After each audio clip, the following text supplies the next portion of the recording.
card from Switzerland. Throughout the Alps, we're seeing the same story.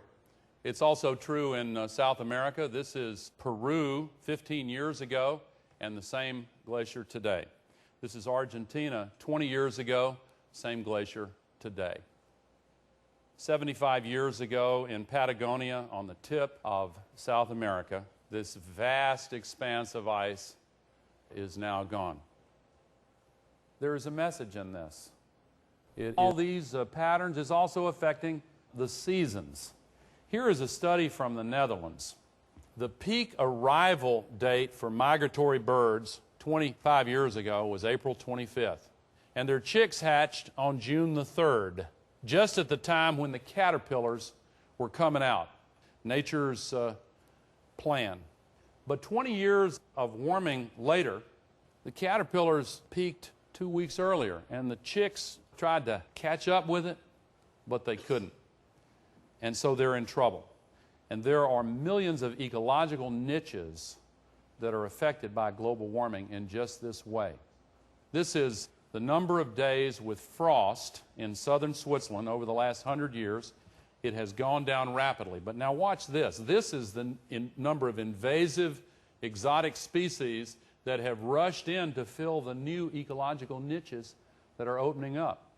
That's happening here in the United States, too. You've heard of the pine beetle problem. Those pine beetles used to be killed by the cold winters, but there are fewer days of frost, and so the pine trees are being devastated. This is part of 14 million acres of spruce trees in Alaska that have been killed by bark beetles, the exact same phenomenon.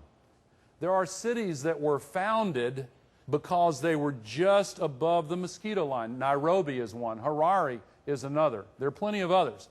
Now the mosquitoes, with warming, are climbing to higher altitudes. There are a lot of vectors for infectious diseases that are worrisome to us that are also expanding their range, not only mosquitoes, but all of these others as well. And we've had 30 so-called new diseases that have emerged just in the last quarter century. And a lot of them, like SARS, have caused tremendous problems. The resistant forms of tuberculosis, there are others. And there's been a reemergence of some diseases that were once under control. The avian flu, of course, quite a serious matter, as you know. West Nile virus. It came to the eastern shore of Maryland in 1999. 2 years later, it was across the Mississippi. And 2 years after that, it had spread across the continent. But these are very troubling signs. Coral reefs all over the world, because of global warming and other factors, are bleaching, and they end up like this. And all the fish species that depend on the coral reefs are also in jeopardy as a result. Overall, species loss is now occurring at a rate 1,000 times greater than the natural background rate. This brings me to the second canary in the coal mine, Antarctica, the largest mass of ice on the planet by far. A friend of mine said in 1978, if you see the breakup of ice shelves along the Antarctic Peninsula, watch out, because that should be seen as an alarm bell for global warming. And actually, if you look at the peninsula up close, every place where you see one of these green blotches here is an ice shelf larger than the state of Rhode Island that has broken up just in the last 15 to 20 years. I want to focus on just one of them. It's called Larsen B. I want you to look at these black pools here. It makes it seem almost as if we're looking through the ice to the ocean beneath, but that's an illusion. This is melting water that forms in pools. And if you were flying over it in a helicopter, you'd see it's 700 feet tall. They are so majestic, so massive. In the distance are the mountains, and just before the mountains is the shelf of the continent there. This is floating ice, and there's land-based ice on the downslope of those mountains. From here to the mountains is about 20 to 25 miles. Now, they thought this would be stable for at least 100 years, even with global warming. The scientists who study these ice shelves were absolutely astonished when they were looking at these images, starting on January 31, 2002, in a period of 35 days. this ice shelf completely disappeared. They could not figure out how in the world this happened so rapidly. And they went back to try to figure out where they'd gone wrong, and that's when they focused on those pools of melting water. But even before they could figure out what had happened there, something else started going wrong.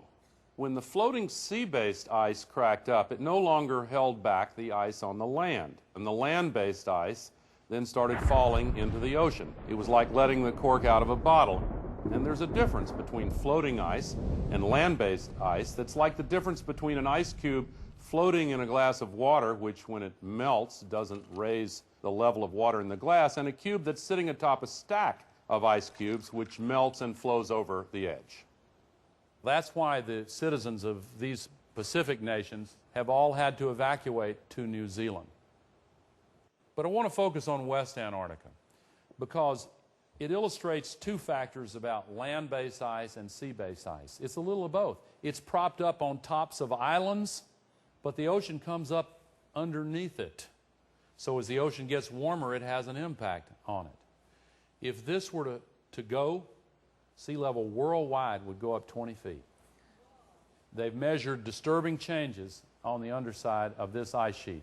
It's considered relatively more stable, however, than another big body of ice that's roughly the same size. Greenland would also raise sea level almost 20 feet if it went. A friend of mine just brought back some pictures of what's going on in Greenland right now. Dramatic changes. These are the same kinds of pools that formed here on this ice shelf in Antarctica. And the scientists thought that when that water seeped back into the ice, it would just refreeze. But they found out that actually what happens is that it just keeps on going. It tunnels to the bottom and makes the ice like Swiss cheese, sort of like termites. This shows what happens to the crevasses, and when lakes form, they create what are called moulins.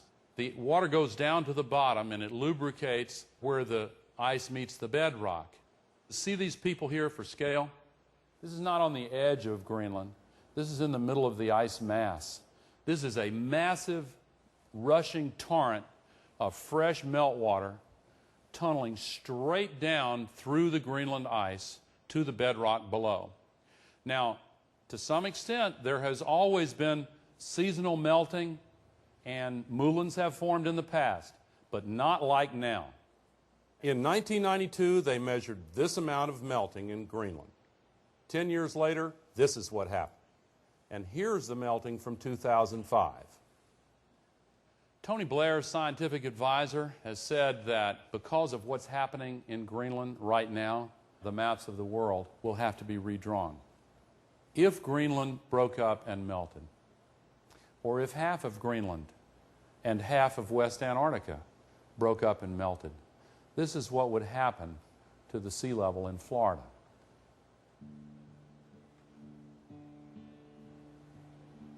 This is what would happen to San Francisco Bay.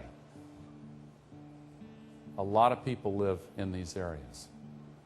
The Netherlands, one of the low countries.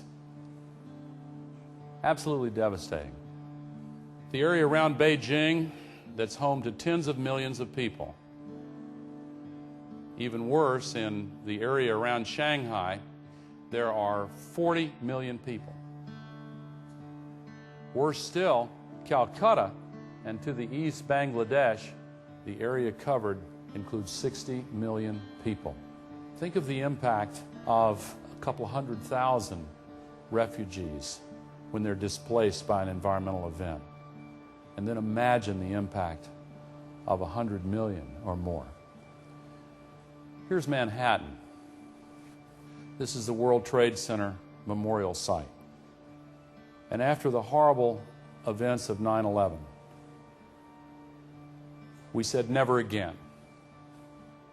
But this is what would happen to Manhattan.